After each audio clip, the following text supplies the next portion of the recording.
chart a course for what the future of the country could be. Great. Thank you, David. I too am a huge Bill McDonough fan and love the idea of eliminating the concept of waste. So absolutely a huge fan there. I appreciate everybody's responses, and I find myself each panelist's response has resonated with me, and I feel similarly in my own experience. For me, what originally sparked my interest in sustainability and what keeps me going every day, what my why is ultimately altruistic. Like we've all talked about, this is the right thing, this is what's good.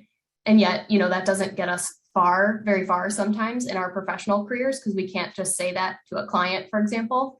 But for me, it's that why is sustainability and sustainability strategies is the right thing to do. As a big picture thinker, as a very much a futurist, I focus on the interconnectivity between all of our systems, not just our buildings and our operations, but between buildings, community development, broader global issues like poverty, food security, social equity. All of these things are intertwined. And so my focus on sustainability in buildings and the built environment really is driven from that bigger approach.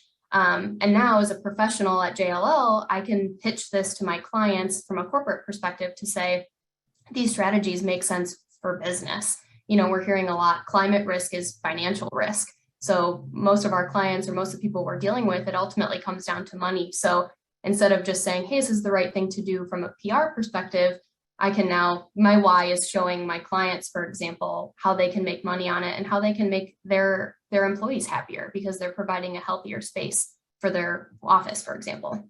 So that's my why. And thanks for letting me share a little bit too.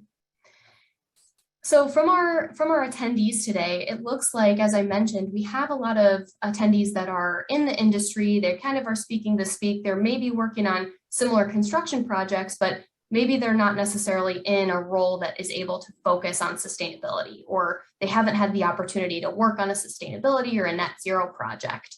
So I think it would be really helpful if we heard some advice from each panelist.